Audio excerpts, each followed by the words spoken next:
Hola a todos, bienvenidos. ¿Me escuchan? Me confirman si me escuchan. Vamos a comenzar la clase en breve. Bueno, que estén conectados, ya estamos pasando la mitad de esta linda sesión que es Cristología.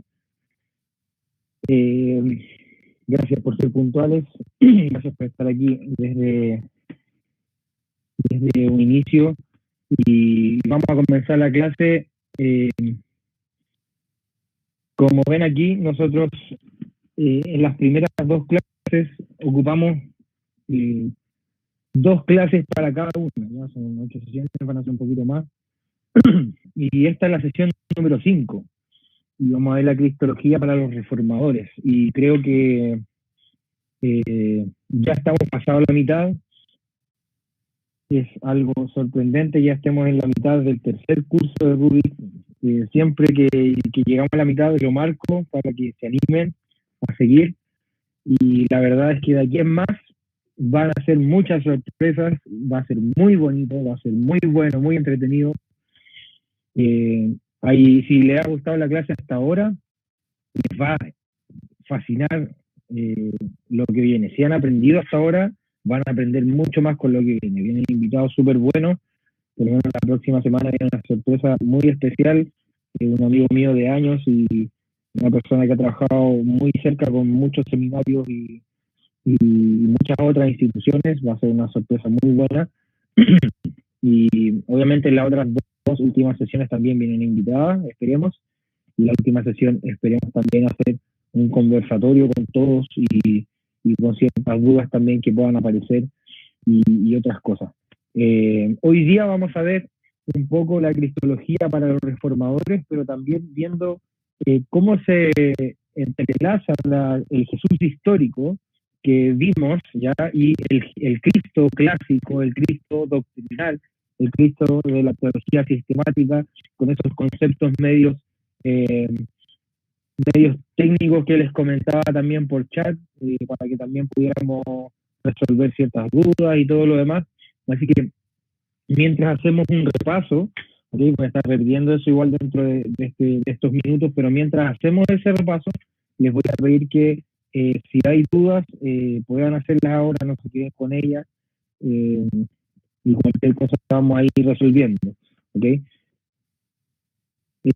Bueno, eso. Si tienen dudas, no se pueden escribirlas ahora, podemos ir concepto por concepto también repasando ciertas cosas y haciendo ciertos paréntesis dentro de esta clase.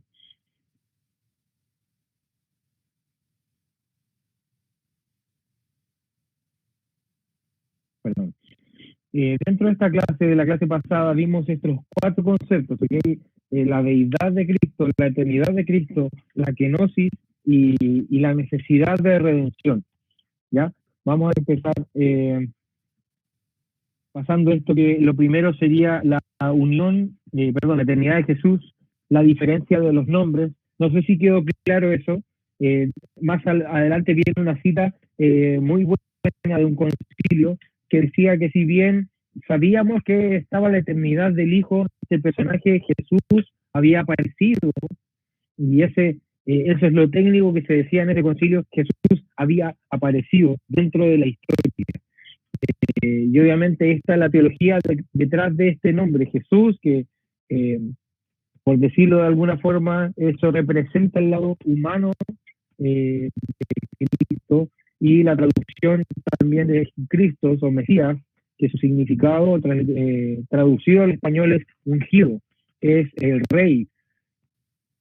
Y me llama la atención que esta semana, leyendo en preparación a esta clase, esa palabra ungido, la palabra rey, la palabra Cristo, fue la palabra que Jesús mismo usó en los últimos días cuando se les apareció a sus discípulos para referirse a él mismo. Y muy pocas veces se le ve dentro de los evangelios en general haciendo él alusión a sí mismo como el Mesías. Y eso me llamó la atención, es muy bonito aprenderlo y ver que Jesús mismo se reconoce, ¿ya? Como Mesías.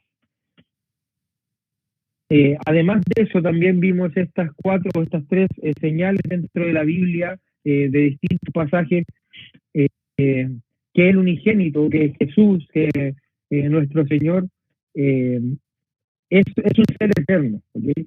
Es un ser eterno y la Biblia avala esa eternidad.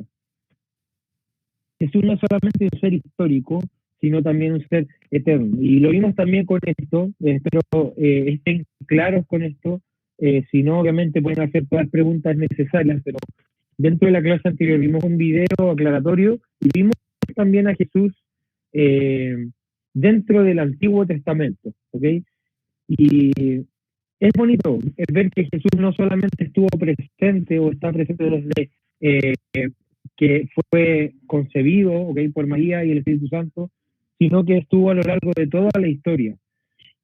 Y así como decía Arch de Mayer, dice: ángel de Jehová parece haber sido entendido como distintivo en comparación a otros ángeles. Y en la literatura del Antiguo Testamento aparece ser casi como otra designación de Dios. ¿Sí? Y lo vimos también en el Antiguo Testamento, que como ese personaje que aparecía muchas veces se le costaba adorar, muchas veces limpiaba pecados, o decía promesas, o empoderaba a ciertas personas, y yo creo que no nos queda mucha duda a la luz de la Biblia que el ángel de Jehová es el mismo Señor Jesucristo. Teníamos también el tiempo relativo de volver al futuro. En cuanto a la unión hipostática, yo creo que quizá ese fue el concepto más denso de la clase anterior, y también recibí ciertas preguntas dentro de la semana. Lo primero que quiero decir es que hay distintas posturas de cómo convivió la humanidad con la divinidad. Y he leído mucho y de verdad todavía no llego a alguna postura. ¿En qué sentido? Nosotros sabemos que es 100% Dios y 100% hombre, ¿cierto? Hay posturas que dicen que eso se entrelazó. Por ejemplo, Martín Lutero dice que esta fue como una comunión de las naturalezas, y hay un concepto latino para eso. Y él decía que eran como intercambiables casi dentro de sus naturalezas. Pero hay otros, como Riley, un teólogo norteamericano, él dice que es imposible que hubiesen convivido de esta forma las dos naturalezas sin cancelarse, porque en la naturaleza humana y la naturaleza divina hay muchas diferencias que si quisiéramos convivir así como Lutero lo dice, estaríamos cancelando una naturaleza. Por ejemplo, la omnipresencia de Dios. Dios pudo ser omnipresente en Jesús y dice que eso no pudo ser traspasado a su naturaleza humana, si no ya no sería humano. Asimismo, por ejemplo, en el tema del hambre o de la necesidad, Dios no tiene necesidad. Entonces Riley dice, por su lado, que la necesidad de Jesús como humano no pudo haber sido traspasada hacia Dios. Entonces ahí hay una pelea de altas mentes teológicas que tampoco logro y ni quiero entender de si estos atributos son traspasados o no. Lo que yo quiero que a ustedes les quede claro es que en la unión hipostática sí convivió y estuvieron estas dos naturalezas en el ser de Jesucristo, 100% activas, 100% hombre, 100% Dios, y convivieron juntas, ¿okay? En el Concilio de Calcedonia, el 451, decía que esta persona era de una sustancia tocante a su divinidad y de una sustancia tocante a su humanidad. Bueno. Y en cuanto a su deidad, unigénito, o sea, unigénito del Padre, ¿qué quiere decir esto? Eterno, antes de las edades, pero en cuanto a su naturaleza humana, engendrado. Era por eso que les preguntaba si Jesús era eterno, y en verdad la carne de Jesús en algún momento fue creada por Dios, por Jesús mismo. Y en este concilio también se dice que la distinción de las dos naturalezas en ninguna manera se anulan por la unión, ¿sí? Como muchos otros en algún momento pensaban. No sé si tienen claro ese concepto, si quisieran alguna vez explicarlo, si alguna vez una persona, sus hijos les preguntan, papá, mamá, ¿qué es la unión hipostática? Ustedes van a saber definirlo, ¿okay? Quiero escucharlos, ya somos pocos hoy día, así que quiero escucharlos a todos. ¿Están claros en ese concepto? ¿Saben cómo explicarlo? Yo sé que quizás todas las profundidades de en algún momento vamos a topar en el razonamiento, pero quiero saber si por lo menos están claros en lo que es la unión hipostática. y, ¿Y qué es? Si es que no pueden explicarlo, ¿qué les faltaría para poder hacerlo? ¿Sí? Como dice Francesca, que no puede explicarlo. Quiero escuchar a los otros también, o leerlos, ver qué pueden estar diciendo. Y si es que en algún momento les preguntara a alguien qué es la unión hipostática, serían capaces de explicarlo. Voy a esperar a algunos que puedan responder esa pregunta que acabo de hacer.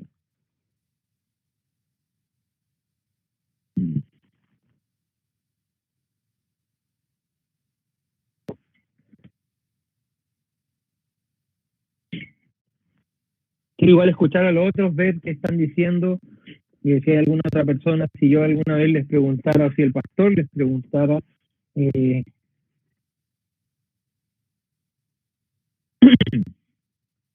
ya, esa incertidumbre de información. Ahora todas las clases se las explico a mi esposo. ¿Qué incertidumbre específicamente? El tema de la pelea, del tema de los atributos, no sé a qué te refieres específicamente. Mientras otras personas escriben, quiero igual tratar de profundizar en esas cosas, ¿ok? Hay algunas otras personas escribiendo. Yo sé que quizá para algunos de ustedes es un poco difícil, es un concepto totalmente nuevo y que vamos a muchas veces estar masticando en el auto, en la micro, en lugares donde nos transportemos, en la casa, en tiempos específicos. Y sé que de alguna forma, en algún momento, vamos a ir haciendo crecer ese concepto. Eh, Dicen que escuchan mal, no sé si eso lo da Maris o hay alguien más que escuche mal, sino para cambiar quizá de red. Y vamos a esperar a otros. Sí, Felipe, igual te escucho medio entrecortado. No sé si el resto me escucha igual a mí. A ver si somos los No, otros. sí, de verdad sí se te escucha como Alfredo lo escucho muy bien. mal. Alfredo se escucha bien, pero el Felipe se Sí. escucha mal. Ya, ahí va, el Felipe va a cambiar de red de internet para mejorar el audio.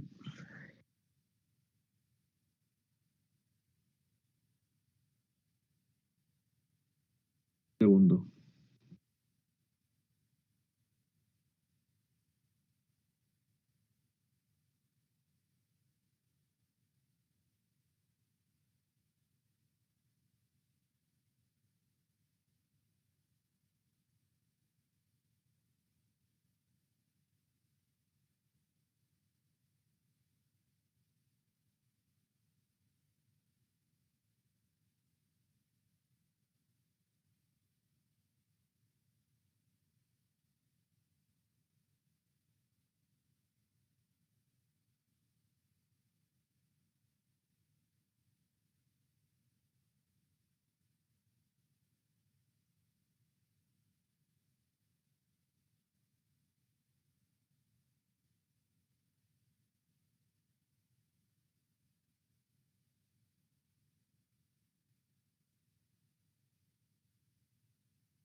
Nos quedó pegado Felipe. Démosle un minuto.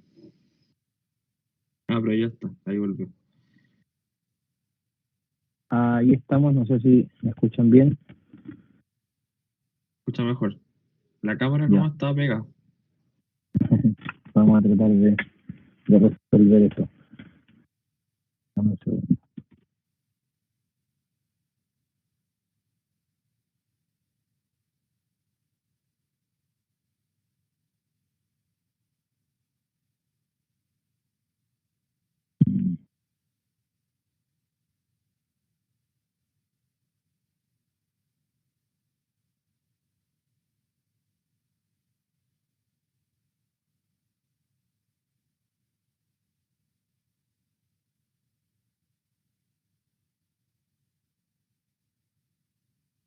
Mientras Felipe se conecta, aprovecho de comunicarles, como Felipe decía al principio, las próximas 2 clases son con invitados. Eh, Así que como son con invitados y para lograr una mejor experiencia, es muy probable que hagamos la clase desde Zoom, ¿ya? Ahí les vamos a mandar el link para que puedan conectarse. Y para que estén atentos igual a que las próximas 2 clases serían a través de la herramienta Zoom, cosa con el fin de un poco vernos, que es la idea. De hecho, probablemente las 3 últimas clases van a ser con Zoom, porque la última, como decía Felipe, va a ser un conversatorio, pero al menos la siguiente es un poco vernos y también que podamos interactuar mejor con los 2 profesores invitados. Tenemos confirmada, claro, este es el numerito de gato. Tenemos confirmada la profesora para teología sistemática, que es algo que teníamos un poco pendiente. O sea, perdón, teología feminista. Teología feminista, así que también está confirmada. Así que ahí les vamos a estar contando la próxima clase quién es, de qué se trata, por qué teología feminista. Así que eso viene después. Después de estos comerciales, los dejo con Felipe.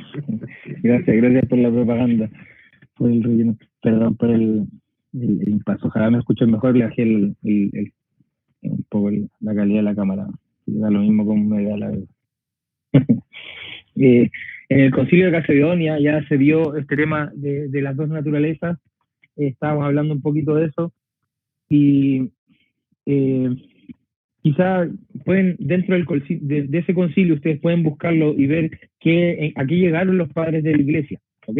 Estas 2 naturalezas, como dice ahí, estaban unidas sin mezcla, sin cambio, sin división, sin separación. Esto dice que el complejo de todos los atributos de la deidad y todos los atributos de la humanidad siempre se mantuvieron en Jesucristo. Siempre, desde su encarnación. Este concilio dice desde que él nació.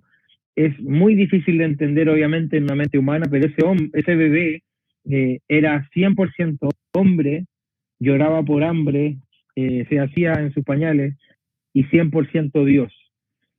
Y los teólogos, obviamente, han desarrollado este sistema para clasificar estas acciones, como mostraba ahí, acciones de un conjunto de cosas, de un conjunto de hombre-Dios, acciones solamente de Dios y acciones solamente de hombre. Es por eso que muchas veces vamos a ver como este ir y venir en Jesús, que decimos, pucha, aquí de verdad se nota mucho la humanidad de Jesús, y en otros lugares vamos a ver, pucha, aquí se le nota mucho la deidad de Jesús. ¿Okay? Vamos a ir avanzando. Algunos dicen que también tienen ciertas, el tema de la kenosis, justamente aquí en Filipenses 2. La palabra kenosis específicamente está en la Biblia, ¿okay? Es una palabra griega que quiere decir despojarse. El griego dice que Dios, que Jesús, siendo en forma de Dios, o sea, siendo igual a Dios, se despojó de esa condición tomando forma de siervo, ¿okay? Tomando una forma menor, hecho semejante a los hombres. ¿Qué quiere decir esto? ¿De qué se despojó Jesús específicamente?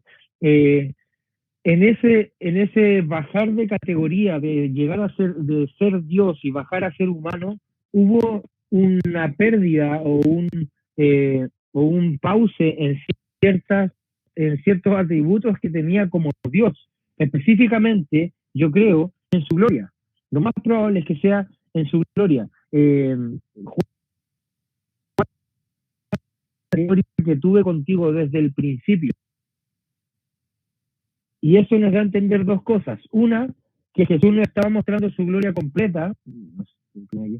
Jesús no estaba mostrando su gloria completa en siendo humano. Y número 2, Jesús la había dejado, la había tenido algún momento de esa gloria 100%, o esos atributos mostrándose al mundo, y ahora la estaba quizá reprimiendo, quizá no estaba mostrándolo todo, y a eso se refiere Pablo cuando dice que él se despojó, ¿ok?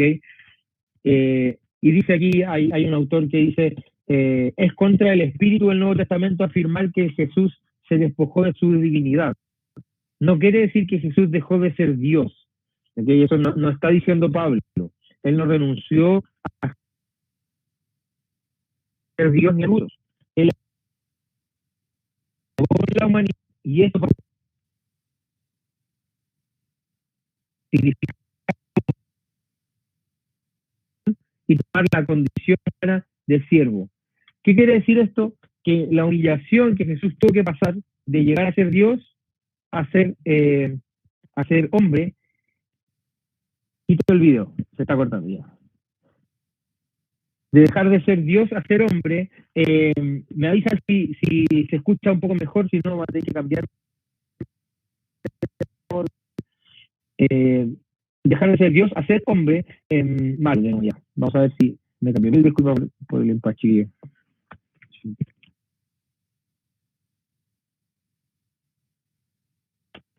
Ya, denme un segundo.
si me escuchan bien. Esperemos que sí. Me cambié de todo.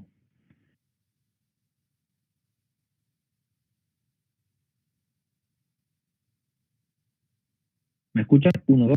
Sí, sí. Ya. Ya, ojalá no se corte. Y si se corta, nos vamos a cambiar de. Nos cambiamos de plataforma. Ya. Me cambié de navegador y cambié de doctor también. Así que vamos a ver qué pasa con esto. No sé si se quedan algunas dudas del tema de la kenosis. No sé si quedan algunos temas, algunas dudas específicas de, de ese tema. Si quieran, coméntenlas, ya.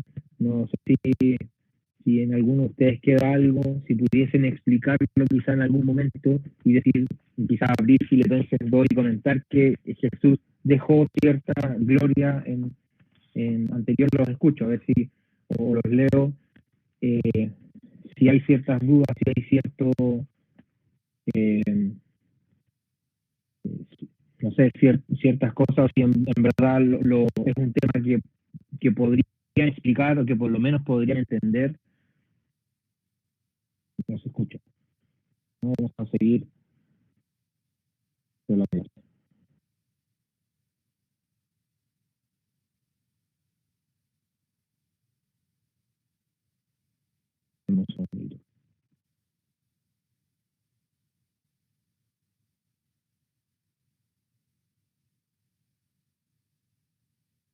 ¿Están claros entonces hasta ahora?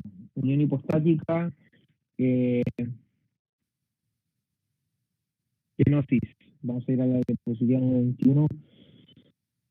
Y quiero que tratemos de comparar estas dos cosas y también vamos a ir, a medida que vayamos comparando estos dos sacrificios, vamos a ir viendo cómo y a lo largo de la Biblia llegamos a ver a Cristo, quizá, y vamos a verlo en todos lados. ¿Okay? No sé si alguno de ustedes ha visto la película de El Sexto Sentido, la que sale de Bruce Willis, y sale un niñito y es muy conocido en todo el mundo que dice veo gente muerta. No sé si alguno de ustedes la ha visto, ya o es una película muy vieja para algunos de aquí. Esa película solamente puedes verla una vez, quizá de forma correcta, con esa impresión que te puede llegar a dar no sé, de forma sorpresiva. Ya a la medida que la ves y ya después la tratas de ver de nuevo, no te va a ser imposible que saques de tu cabeza la imagen que tiene. A ver, ¿cómo se lo explico? Voy a spoilear esa película. ¿Okay? Bruce Willis está muerto al final de la película. Y eso es como el shocking de la película, que uno se da cuenta al final de que en verdad el niño, cuando le decía a Bruce Willis que veía gente muerta, se lo estaba diciendo a alguien que en verdad estaba muerto. Y después tú tratas de ver esa película de nuevo y te das cuenta de todos los detalles de esa película, que por ejemplo Bruce Willis está hablando con una mujer y esa mujer nunca le mira a los ojos, mira a otro lado, está hablando con otra persona. Y tú después te empiezas a dar cuenta de detalle tras detalle, de que en verdad toda la película estuvo muerta y después dices, pero ¿cómo no me di cuenta? Etcétera, etcétera. Hay otras películas más nuevas, ¿no? Que también son así, pero no quise spoilearlos tampoco, porque sé que quizás algunos de ustedes son buenos para las películas, sobre todo ahora en cuarentena. Pero pasa lo mismo en la Biblia cuando ves la resurrección y ves el sacrificio de Cristo. Después te vas para atrás y te das cuenta de muchas cosas. Había un autor que estaba leyendo que se llama Don Carson y él escribe un devocional y él dice dentro de ese devocional que cuando Pablo estaba tratando de matar cristianos, él decía, no puede ser que este Mesías sea un Mesías sufriente. Yo esperaba un Mesías rey, y cuando empezó a matar cristianos, y estaba en ese intertanto, y después Jesús se le aparece en camino a Damasco, y él se tiene que encerrar, dice la Biblia que él comienza a predicar en Damasco, que sale un día y empieza a predicar, porque él, yo creo, y Don Carson hace ese juego de que él se da cuenta que en Levítico el sistema sacrificial estaba basado en Jesús, que Josué en su libertad, en su liberar al pueblo estaba basado en Jesús, David estaba basado en Jesús, cuando Isaías hablaba de un Mesías reinante y un siervo sufriente, en su cabeza tenía esa paradoja de cómo se van a combinar estas cosas, se pueden combinar en Jesús, será así, y que después de todo eso, ese proceso que vivió el apóstol Pablo, pudo entender que toda la Biblia estaba hablando acerca de Jesús. Y en Génesis 22 tenemos un gran un gran paralelo con Hebreos 10, y estoy hablando de sus sucesos que pasaron alrededor de 5.000 años después, 4.000 años después. Entonces, quiero que te pongas en ese lugar, ¿ok? Y te des cuenta no sé, el contexto de Génesis, que fue escrito en una época totalmente distinta al contexto de Hebreos, tan distinta que es como que el rey David estuviera escribiendo algo 1000 antes de Cristo y lo estuviéramos leyendo ahora, ¿okay? De esa cantidad de años, quizás no puedes dimensionarlo, o que Jesús estuviese escribiendo algo y lo estuviese leyendo 5 generaciones más adelante tuyo. Y tú muerto, no sé, nosotros y nuestros hijos y nuestros nietos hayamos pasado mejor vida y lo estés leyendo nuestros tataranietos en un mundo totalmente distinto. Estas son estas dos realidades que están siglos y siglos aparte. ¿Okay? Génesis 22, ustedes conocen bien este pasaje. Dios prueba la obediencia de Abraham. Abraham en el versículo 3 se levanta de mañana, toma consigo a su hijo y fue al lugar que Dios le dijo, alzó sus ojos, vio en el monte y vio el lugar y dijo a Abraham a su siervo, esperen aquí. Habló Isaac a su padre, Isaac a su padre, perdón, y le dijo, padre, y le respondió, heme aquí, hijo, aquí estoy, versículo 7, y él dijo, está el fuego, está la leña, ¿dónde está el cordero? Y Abraham dice, Dios se proveerá del cordero. En Hebreos 10 vemos que Dios se proveyó de este cordero. ¿Okay? El cordero fue sustituto de Isaac. En el versículo 12 dice, aparece el ángel de Jehová, de nuevo este personaje, y le dice, porque no me has negado a tu hijo, yo por mí mismo juro que te bendeciré, te multiplicaré. Y dice en el versículo 13 que alza sus ojos a Abraham, mira, y a sus espaldas estaba un carnero, un cordero trabado en una planta, y lo agarra por sus cuernos, toma el carnero y lo ofrece en holocausto en lugar de su hijo. Y vamos a Hebreos 10 también, si ustedes quieren, me acompañan para que podamos ver este paralelo que hace, y va a pasar así en todo lugar cuando tú trates de comparar a alguien, al rey David, a José, a Josué, a Sansón incluso, con Jesús. Va a pasar que Jesús no va a ser un tipo de Sansón, va a ser una mejora. Jesús es superior a Sansón, Jesús es superior a los ángeles, y este es el caso de Hebreos. Hebreos nos muestra que Jesús en todos lados es superior, que la fe que tenemos nosotros por todos lados es superior. Y en el de Hebreos 10 nos dice que la ley tiene la sombra de lo que ahora estamos viviendo. Y en el versículo 5 dice, sacrificio y ofrenda no quisiste, holocausto y expiaciones por el pecado no te agradaron. Esto nos comenta Hebreos que fue como una medida a la mitad, que quizás Dios puso una medida temporal. Y dice en el versículo 4, porque la sangre de los toros y de los machos cabríos no pueden quitar los pecados. Y en el versículo 12 dice, pero Cristo, habiendo ofrecido una vez para siempre un solo sacrificio por los pecados, está sentado a la diestra de Dios, de aquí en adelante esperando, hasta que sus enemigos sean puestos por estrado de sus pies, porque con una sola ofrenda hizo perfecto para siempre a los santificados. Y dice el versículo 18, pues donde hay remisión de esto, no hay más ofrenda por el pecado. ¿Por qué Cristo no se sigue sacrificando? ¿Por qué Dios no sigue sacrificando personas o sigue mandando, sigue enviándose a sí mismo? Es por esto, ¿ok? Porque ya no hay necesidad de ofrecer otro cordero, ya no hay necesidad de matar a otra persona o de ofrecerte por alguien, porque Jesús fue el cordero de Dios sustituto por toda la humanidad, y esto es efectivo una vez para siempre. Y este es el primer sacrificio mandado por Dios en Génesis 22, y en Hebreos 10 es el último sacrificio, que fue Dios mismo.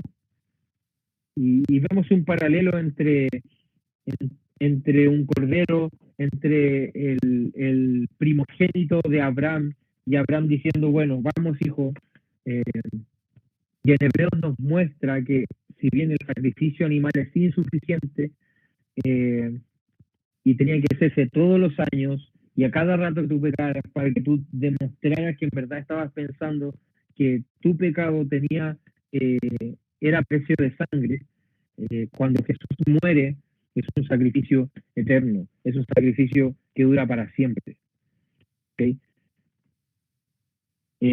Dice Rairi en su teología, sin la encarnación no tuviéramos salvación. El pecado requiere la muerte como su pago. Lo que yo les estaba diciendo, cada vez que nosotros pecamos, así como los judíos pecaban, tenían que matar a alguien porque decían que eso era precio de sangre, el pecado.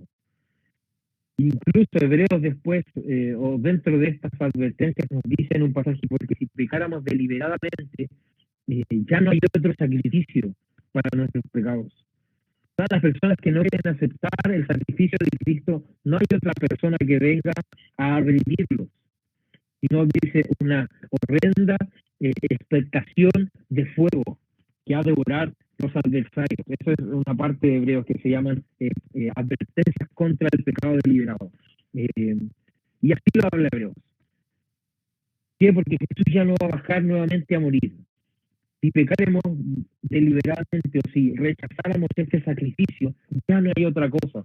Dios puso este camino. Y este Salvador es el que necesitamos. ¿Okay? Vamos a tratar de avanzar un poquito a lo que es nuestra clase de hoy, y espero estos conceptos queden claros. Casi se nos pierde un poco, y quiero que me respondan ahora, ¿qué pasó con Jesús? Ya si están aquí algunos conectados, ¿qué pasó con Jesús después de que resucitó? ¿Cuántos días estuvo en la tierra? ¿Se perdió? ¿Qué hizo? ¿Okay? En cierto sentido, nosotros, claro, celebramos la resurrección de Jesús, y parece que después de eso ya no hay ningún evento. No sé si les pasa eso. Y vamos a hacer una encuesta rapidita, para tratar de que algunos de ustedes puedan quizás engancharse. Dentro de este panorama, voy a hacer una pregunta entre sí y no. ¿Sabes lo que pasó después de la resurrección de Jesús? ¿Entiendes? Pucha, claro, porque resucitó y se murió de nuevo, a ciertos lugares. ¿Conoces sabes algo que pasó después de la resurrección de Jesús? O entre la resurrección y quizá Mateo 28, que es cuando él asciende. ¿Sí? Y voy a esperar también a que alguno de ustedes vote, ya que terminemos esta encuesta. Y si ya respondieron que saben, escríbanme qué saben rápidamente. ¿Qué se sabe? O quizá alguno de ustedes pueda activar su audio y comentarme qué específicamente saben. Si conocen parte de lo que pasó después de que Jesús resucitó, ¿qué saben? Pues claro, y hay hubieron algunos que votaron que sabían, así que voy a esperarlos a ellos a ver si me comentan algo.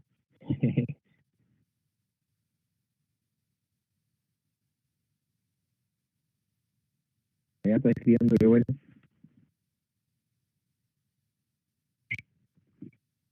Casi se pierde un poco el trayecto de Jesús después de su muerte y resurrección. Parece que quizá lo vemos, acabo de leer que estuvo 40 días, pero no sé nada, la verdad. Es mejor ser sincero, ¿cierto? Es mejor, mucho mejor ser sincero. Voy a esperar a algunos otros que ya estaban escribiendo. Hay ciertos pasajes que yo sé que nosotros conocemos, que es cuando Jesús estaba resucitado. Quizás no sabemos bien dónde ponerlo, ni siquiera sabíamos que Jesús estaba resucitado súper bien, apareció a los discípulos y a los 500, no sabemos quiénes son esos 500, pero son 500. Por ejemplo, en el pasaje cuando Jesús está hablando con Pedro y le dice, ¿me amas? Apacienta mis ovejas, ¿me amas? Ese pasaje Jesús estaba resucitado.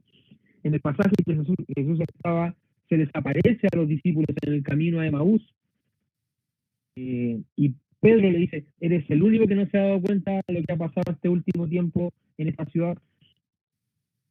A abrir la Biblia y dice, miren, en este pasaje dice que el siervo debe sufrir.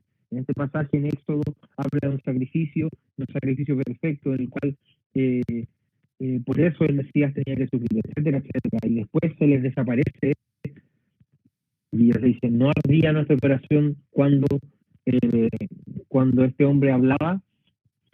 Y hay ciertos otros pasajes también, y hay otras cosas que pasan dentro de la resurrección y la ascensión, ¿ok? Y vamos a ver quizá algunas ciertas cosas. ¿Por qué es diferente la resurrección de Jesús? ¿Es igual a la resurrección, por ejemplo, de Pedro? Perdón, de su amigo, o de la hija de Jairo, la que le dijo Talita Kumi y la revivió. ¿Es igual? ¿Es distinta?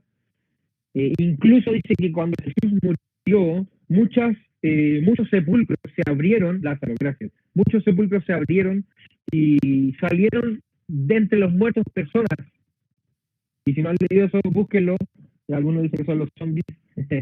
Pero cuando Jesús muere y pasa esto, esta lucha en Jesús con la vida y la muerte, dice que muchas personas salen de sus tumbas y reviven y llegan a sus casas y los hombres así como que, ¿qué pasa? O sea, ¿qué está pasando aquí? Y la diferencia entre Jesús y todas esas personas que él a lo largo de su ministerio revivió es que Jesús resucitó para nunca más ver la muerte.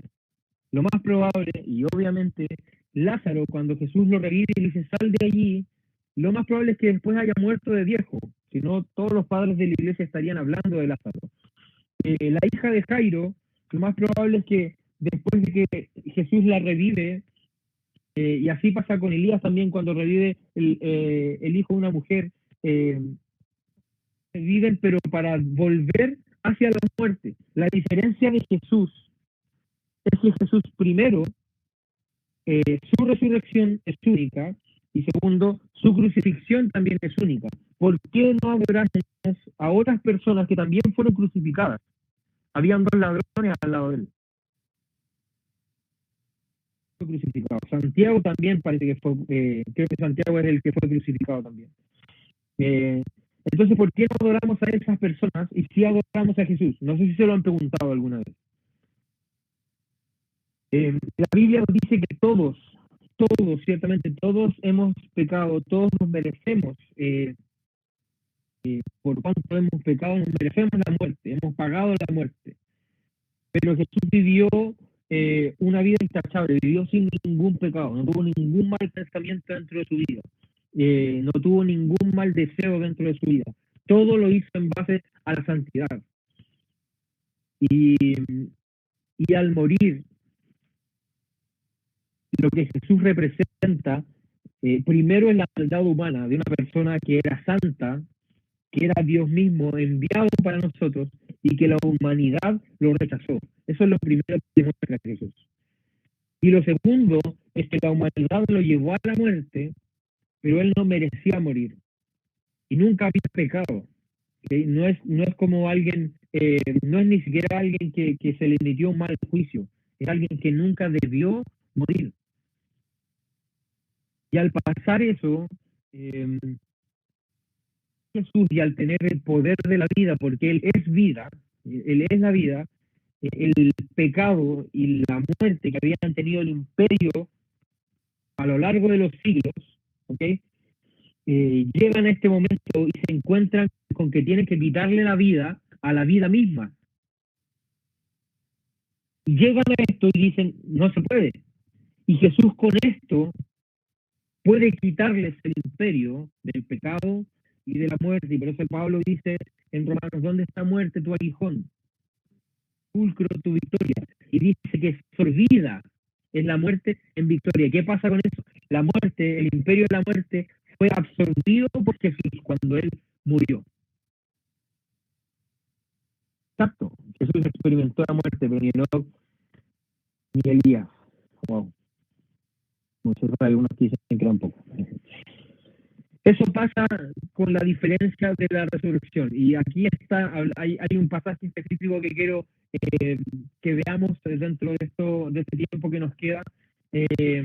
María Magdalena llega de mañana al sepulcro.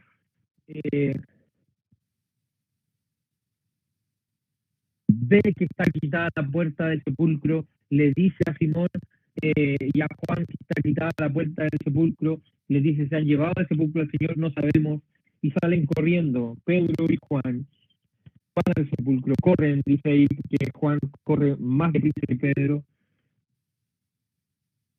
pero al llegar al sepulcro Juan se queda parado, no pudiendo entrar, y Pedro entra y se baja en el sepulcro a mirar, ve los lienzos,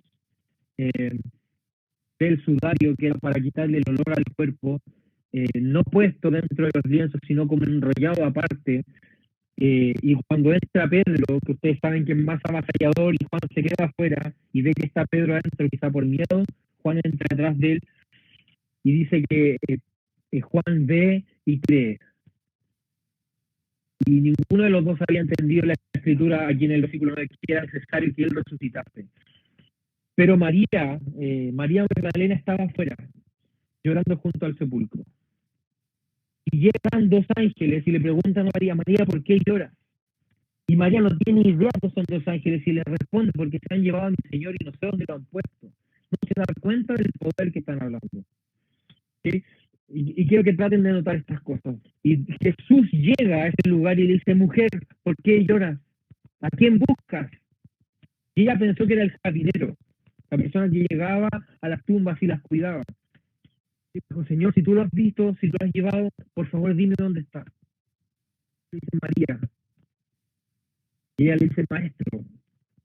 Y Jesús le dice, no me toques o no me agarres, porque aún no he subido a mi Padre. Pero a mi Padre y mis hermanos diré, subo a mi Padre y vuestro Padre, a mi Dios y a vuestro Dios. Fue entonces María para dar a los discípulos las nuevas de que había visto al Señor. Hay algunas cosas que quiero anotar aquí. Primero, hay una diferencia entre ver y ver. En el griego hay como 7, 8 palabras para ver. Y hay una palabra que es blepo, que es la palabra que se ocupa siempre. Ahí puse 2 ejemplos. Que dice que, por ejemplo, cuando Juan el Bautista vio a Jesús de lejos, dice que como que él trató de observarlo y simplemente lo vio. Y le dijo, ahí viene el Cordero del mundo. Y la otra palabra es teoreo, que es la palabra que nosotros ocupamos para teoría, que es estudiar, que es ver, analizar las cosas, observar intensamente buscando una explicación. Cuando llega Pedro en este pasaje en Juan, se ocupa dos veces estas palabras. Y dice que Pedro cuando entra al sepulcro ve los lienzos. Los lienzos son los que enrollaban a Jesús. Está el sudario, que es algo que quita el olor al muerto. Y claramente habían personas que robaban las tumbas, pero ¿qué pasa cuando Pedro ve estas cosas, observa, teoriza a través de estas cosas, dice, no puede ser que se haya robado el cuerpo, porque están los lienzos, porque está el sudario, porque están todas las cosas que se ocupan para que el cuerpo no se malogre rápidamente. Y Pedro empieza a ver de esa forma, a observar, a racionalizar, Pedro es un poco más porfiado para creer. Y cuando Pedro está viendo estas cosas, él al observarlas, al analizarlas, cree. ¿Y qué pasa con Juan? Juan cuando entra, se encuentra en el panorama y dice, Jesús está vivo. Es de una, él se da cuenta que estas profecías estaban allí y Jesús había resucitado. Y ahí puse, no sé si se acuerdan de esa película, yo soy bien cinéfilo, y hay otra película de Mark Wahlberg también, que es una película muy buena, y hay una escena en donde él se da cuenta de quién mató a su hija específicamente, y es como esta palabra explicada, y empieza a decir, claro, esto me calza ahora, y empieza a hacer esas caras de buen actor. Y esa es la diferencia entre ver y ver. Y ese cuadro de, de su nombre, el cuadro de Burnham, yo creo que explica muy bien y hace que veamos muy bien el rostro de Pedro al decir, esto sí, ahora me doy cuenta que esto es real. Jesús está resucitado. Y Celso, una persona, un anticristiano que comienza a atacar a los cristianos en los primeros siglos, él escribe el libro y pone esto, y atención a las mujeres que comparten quizás las teorías feministas o se dan cuenta también del valor de la mujer. Y esto es un golpe bajo, básicamente, porque Celso sabía que la mujer era una persona en la cual socialmente se veía disminuida, y algunos de ustedes lo llamarían misógino actualmente, y él dice, ¿cómo cualquier humano podría esperar que hombres racionales escucharan el testimonio de una mujer histérica? Hablando de María Magdalena.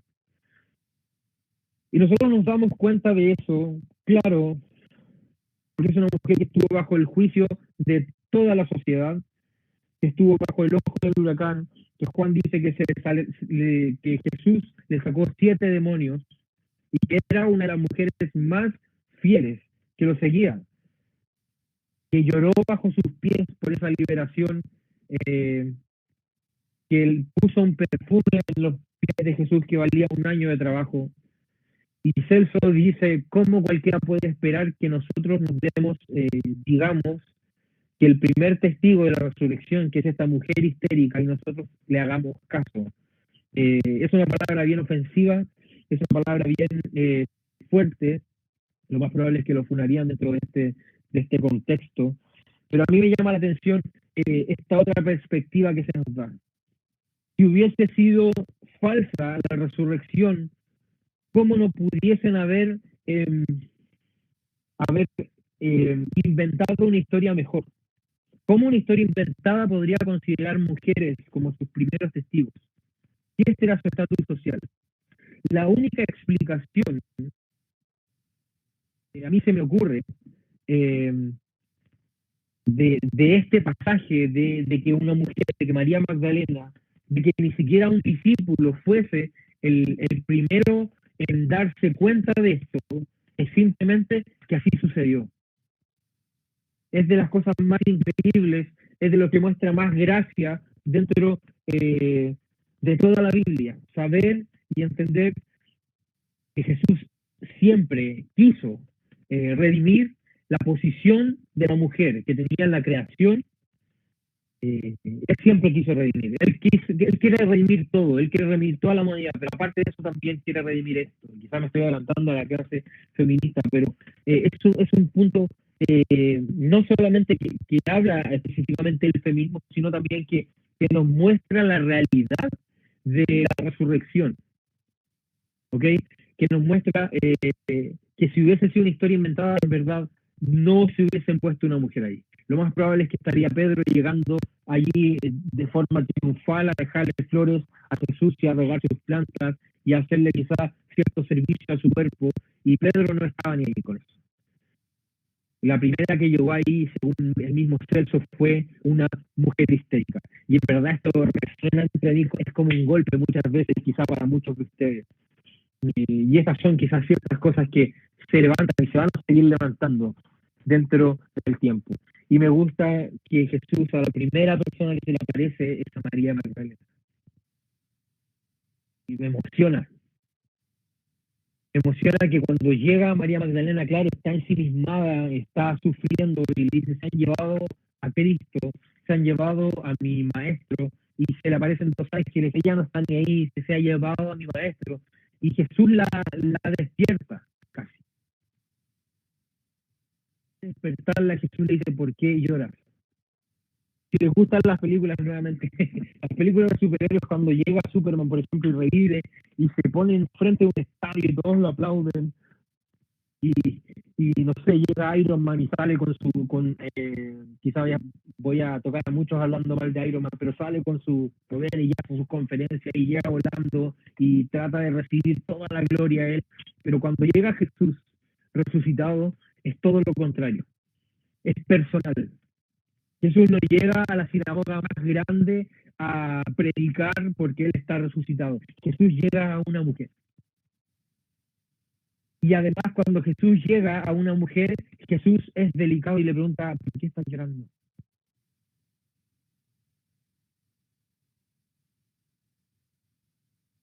Y cuando esta mujer se da cuenta que es Jesús, es cuando Jesús dice, María, María. ¿Y qué está diciendo con esto Jesús? María, te conozco tu historia. Y lo segundo, eso primero es la identidad, María, yo sé quién eres, María, tú sabes que yo te amo, María, soy Jesús. Hemos tenido muchos episodios juntos. Y lo tercero que me llama mucho la atención, que si Jesús no se hubiese parecido a María, María no hubiese nunca creído en esto. María vio la tumba vacía y seguía ensimismada en que no, se habían robado a Jesús. Todavía el concepto que tenía de Jesús María era mucho más pequeño del que en verdad Jesús era. Ella pensaba que había sido un hombre y se lo habían llevado y ya no iba a poder celebrarlo, ni ir a verlo a la tumba, ni a dejarle flores. Se da cuenta de esto y se le aparece a María para demostrarle en verdad que él era Dios y que todo lo que él le había dicho era correcto. Y Jesús hace lo mismo con nosotros. Primero, Él nos devuelve la identidad de lo que en verdad somos. Y segundo, Él nos revela quién es. Y Calvino lo pone de esta forma. Si Dios nunca se hubiese revelado a nosotros, nosotros nunca hubiésemos creído.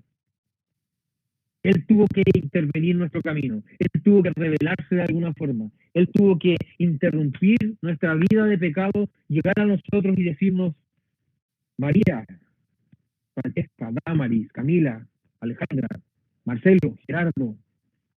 Él tuvo que despertarnos. Juan Calvino dice que él por su propia gloria y para demostrar su amor, sus atributos, él preordenó una parte de la raza humana sin ningún mérito para la salvación. Y creo que este pasaje de María, creo que el pasaje de Pablo lo deja muy claro.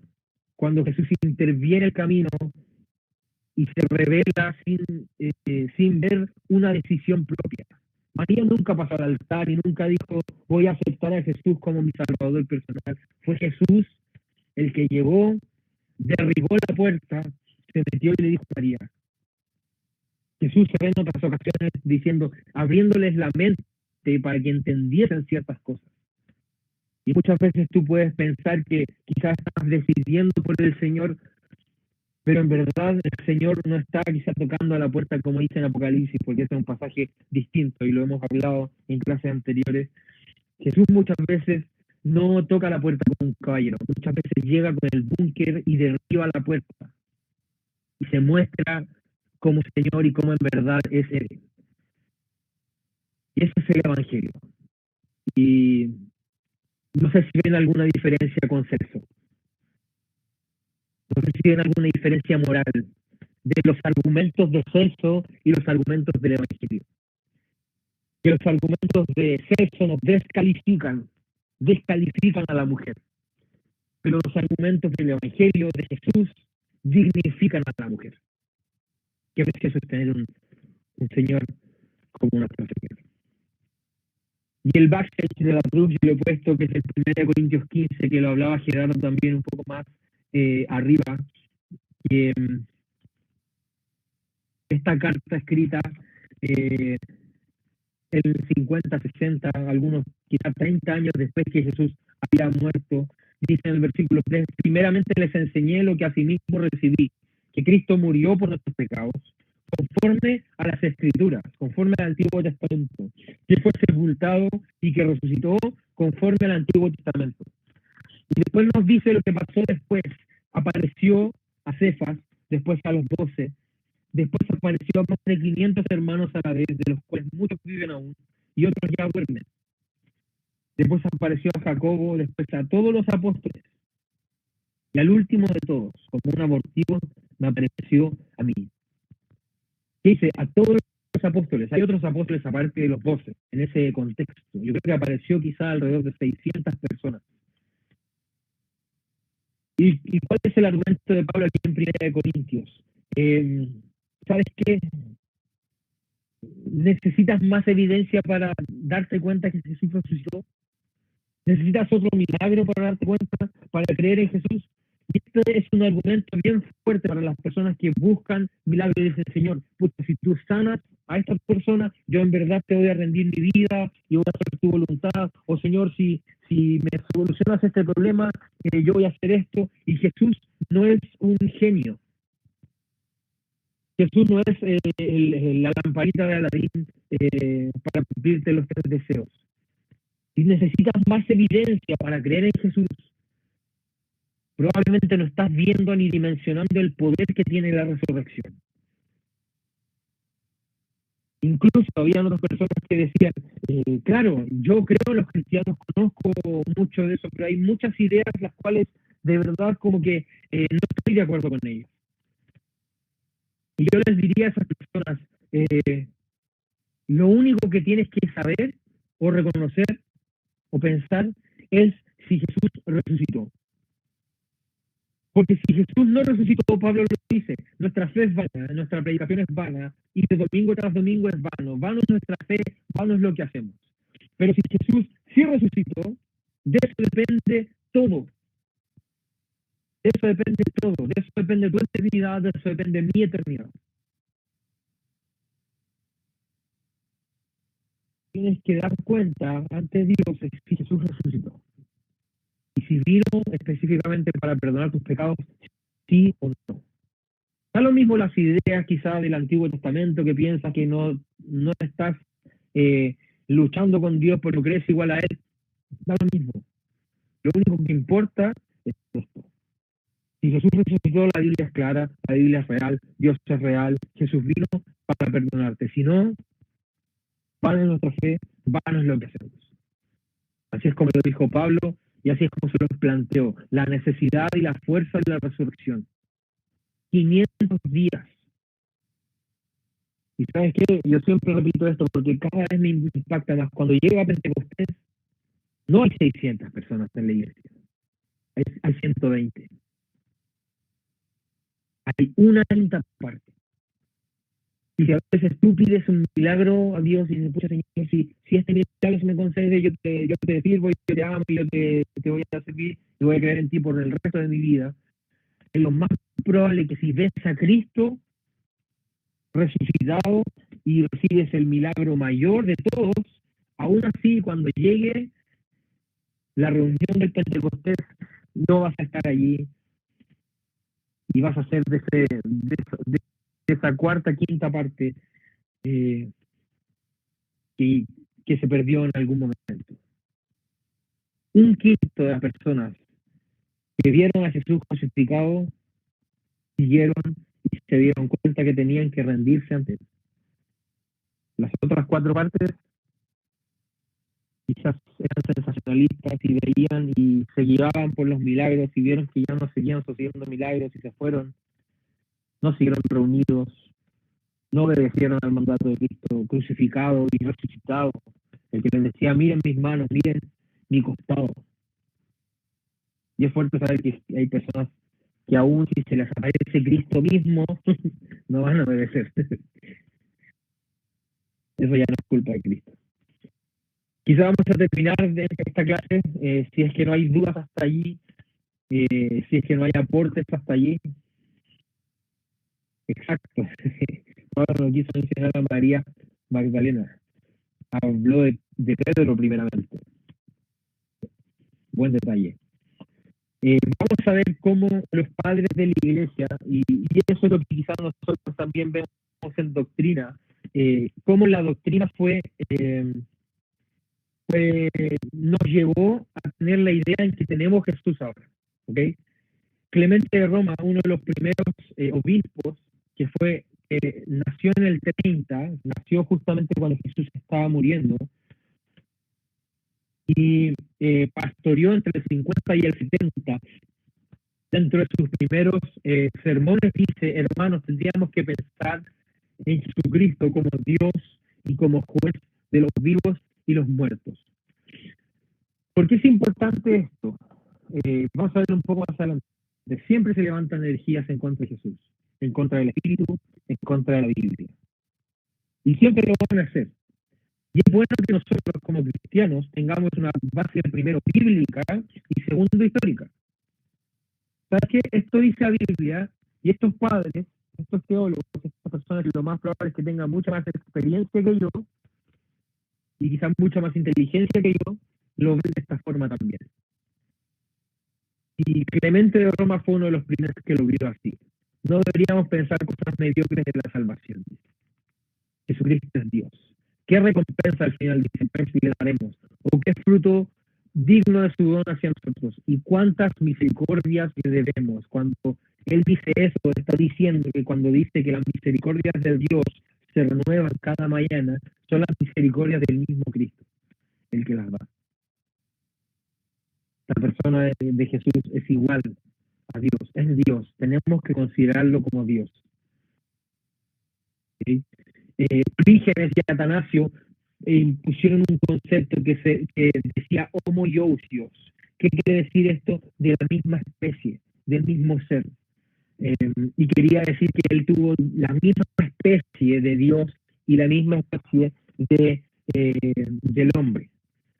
Y ellos lo explican como dos manos hacia abajo y una mano tirando de un lado y la otra tirando del otro. No sé si se dan cuenta. O sea, si yo tuviese dos manos aquí y alguien de ustedes me pusiese la mano encima, yo les tirara esto, ese es el homoiousios. Tiene la esencia del hombre y la esencia de Dios por el otro lado. Y él decía en Orígenes, en primer lugar debemos notar que la naturaleza de aquella deidad que está en Cristo respecto a ser su unigénito, hijo de Dios, es una cosa, que la naturaleza humana por él, asumida en estos últimos días, hablando casi como recientemente, ¿cierto? Es otro. Y esto quiero decirlo porque, como les decía, porque se levantan ciertas personas diciendo otras cosas. Una de ellas fue Arrio. Vamos a ver si lo tenemos más adelante. No. Arrio fue una de las personas una de las primeras personas que llegó y dijo, Jesús no es Dios. Jesús no tiene la imagen ni la forma de Dios. Lo más probable es que Jesús haya sido una persona que estaba superior a los ángeles, pero inferior a Dios. Y a veces nosotros también pensamos eso del Espíritu Santo. O pensamos eso a veces de Jesús, que no tiene la misma facultad del Padre. En teoría y en práctica, Jesús es Dios. Y este primer concilio, el 325, Constantino invita a 1800 obispos de la Iglesia. Y los padres de la Iglesia cuentan entre 200 y 300 obispos y empieza a nacer un credo. Y el credo dice así, ¿okay? Vamos a leer el credo final y después les voy a mostrar algunas cosas.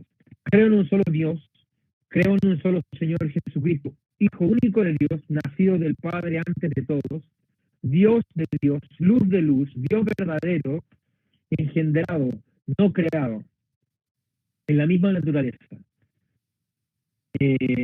Por obra del Espíritu Santo se encarnó de María, la Virgen, y se hizo hombre, y por nuestra causa fue crucificado en tiempos. Y vamos a ver si ustedes pueden notar algo raro al final. Creo en el Espíritu Santo, Señor y dador de vida, que procede del Padre y el Hijo, que con el Padre y el Hijo reciben la misma adoración.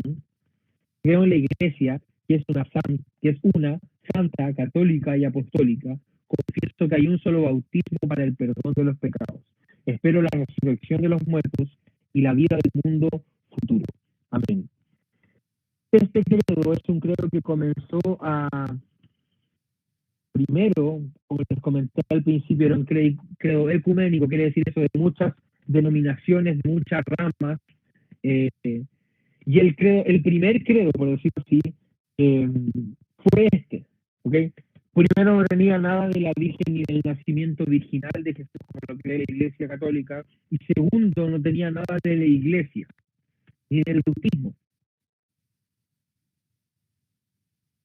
Y el concilio después fue quizá yéndose para otro lado, dentro de los años trataron de repetir esta reunión, y 40 años después la Iglesia, por tener este concilio y tratar de acordar que Jesús era Dios, se perdió en otras cosas. ¿Y en qué cosas se perdió? En lo que les comentaba. Añadió quizá el nacimiento virginal de Jesús, y añadió este tema de la Iglesia Santa, Católica y Apostólica, y del tema del bautismo, que era para perdón de pecados. Y en esto la Iglesia comenzó a desvirtuar su cristología y a hacer que otras cosas estuvieran sobre ella. Por este mismo credo que la misma Iglesia organizó para conciliar que Jesús era Dios.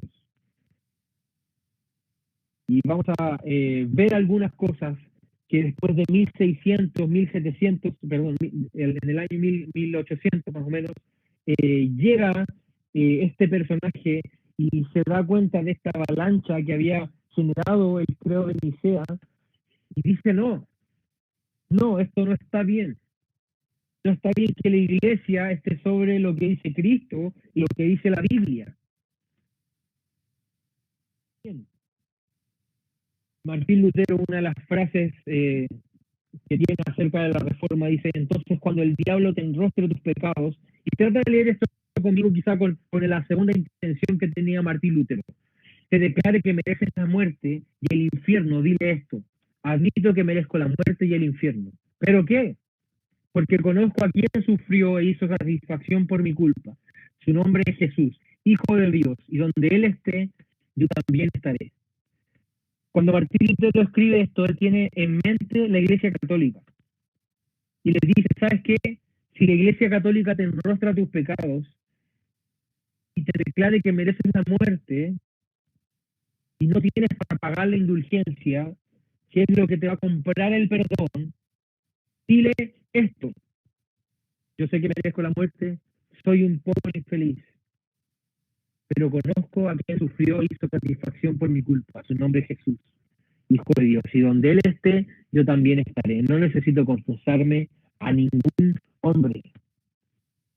Martín Lutero siempre tiene ese mensaje escondido que quizás atacaba este concilio y atacaba estas verdades, porque había sido una avalancha tan grande que la Iglesia ahora tenía el credo de la tradición, que quería decir esto, que si alguien decía algo, se iba a hacer tradición y iba a estar por sobre la Biblia, y así pasó con las indulgencias, y lo que al final terminó explotando esta gran reforma. Y eso es lo que dice Lutero, y esta es la cristología, y Martín Lutero y Juan Calvino, no sé si dieron cuenta antes, pero ellos dos son los que exaltan la cristología dentro de los siglos, y nos hacen volver a nuestras raíces. Después de muchos años en los cuales se perdió la doctrina.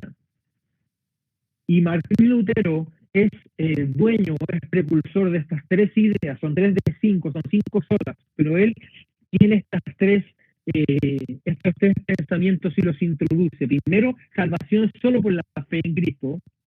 no por algún pago que tú puedas hacer por los pecados, como estaba mencionando la Iglesia Católica. Toda la Escritura, Biblia como única autoridad. El Papa ya no es autoridad, el Papa él lo llamó el rey de Babilonia, la lengua del diablo, una persona que no tenía pelos en la lengua. Y solo es Cristo que dice Jesús como único sumo sacerdote. Y todos los cristianos como sacerdotes. Martín Lutero es una de las personas que precursa el decir, si tú piensas que lo que tú estás haciendo está bien y tienes conciencia contigo mismo bien, y conciencia con tu Espíritu Santo, ya no debes darle explicaciones a nadie. Hay pastores, hay obispos, hay apóstoles, hay arcángeles, hasta ahora salieron en las redes sociales, sí se están llamando arcángeles, ya el apóstol ya les queda chico. Hay arcángeles, entre comillas, que a veces tratan de ponerse en la iglesia como papas y decirte no debes estar con tal persona, o no debes hacer esto, o te voy a sacar de tal ministerio, o no vas a tener libertad de hacer lo que tú quieras. Pero ¿sabes qué dice Martín Lutero? Tú eres sacerdote de ti mismo, tú eres sacerdote de tu casa. Jesús es el único sumo sacerdote y a él debemos dar cuenta, y que nadie trate de jugárselas de papa dentro de tu vida, dentro de tu entorno. Tú eres libre. Y si tu conciencia te da la libertad, eres libre. Y Juan Calvino, y con esto voy a cerrar este tiempo y quizás dejar este espacio para consulta. Juan Calvino tenía un pensamiento magnífico acerca de la Biblia. Y hubo una traducción del Nuevo Testamento, de la Biblia en general, perdón, y en el prefacio del Nuevo Testamento se le pidió a Juan Calvino que escribiera un prefacio, una introducción hacia la Biblia. Y él nos comenta esto, y es precioso. Él dice, Cristo, hablando Calvino en este prefacio, Cristo es Isaac, el amado Hijo del Padre que fue ofrecido como sacrificio, pero que sin embargo no sucumbió al poder de la muerte. Cristo es Jacob, el pastor vigilante, que tiene tanto cuidado por las ovejas que cuida. Él es el buen y compasivo hermano José, quien en su gloria no se avergonzó de reconocer a sus hermanos, por más humildes y abyectos que fueran en su condición. No sé si entienden esto. Él es José mostrándole a sus hermanos, diciendo, claro, ustedes me abofetaron, me mandaron a morir, pero ¿sabes qué? Dios lo usó para bien. Y eso es lo que hace Jesús cuando llega y nos perdona. Lo más probable es que allí hubiésemos crucificado a Jesús, pero Él dice, Dios lo usó para bien. Él es el gran sacrificador y obispo Melquisedec, quien ha ofrecido un sacrificio eterno de una vez por todas. Él es el legislador soberano Moisés, escribiendo su ley en la tabla de nuestro corazón por su espíritu. Y sigue Juan Calvino. Él es fiel capitán y guía de Josué para llevarnos a la tierra prometida. Él es el victorioso y noble rey David, que lleva en su mano todo el poder rebelde en sujeción. Él es el magnífico y triunfante rey Salomón, que gobierna su reino en paz y prosperidad. Él es el fuerte y poderoso Sansón, que con su muerte ha abrumado a todos sus enemigos. Esto es lo que debemos buscar en resumen en toda la Escritura, conocer verdaderamente a Jesucristo y las infinitas riquezas que contiene y que Dios Padre nos ofrece. Si uno escudriñara a fondo la ley y los profetas, no encontraría una sola palabra que no nos atrajera y nos trajera a Él.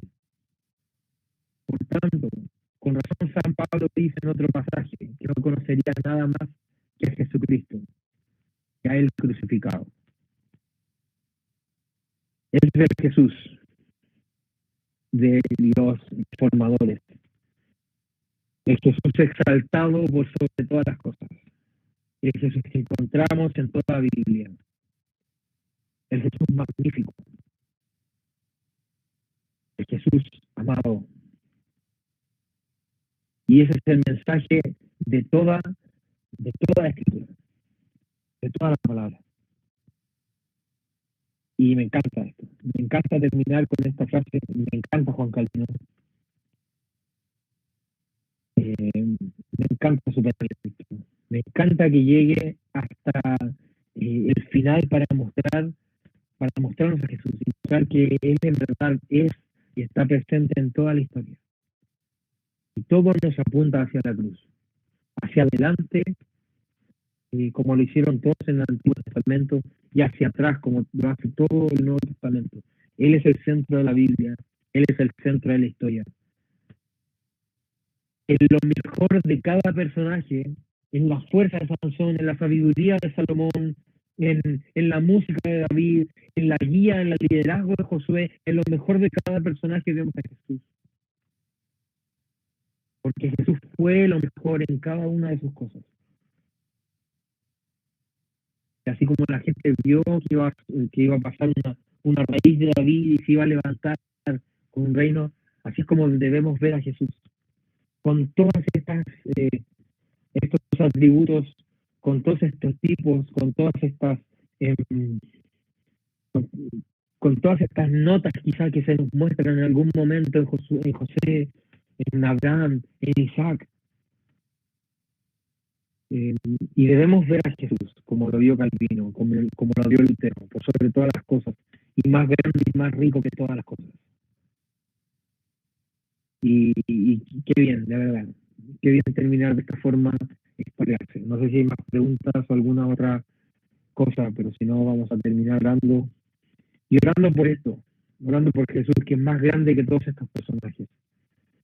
Había un profesor que yo tenía en la escuela y él me decía, no me gusta usar la palabra tipología, porque la palabra tipología en el griego significa que Jesús es igual a estas personas.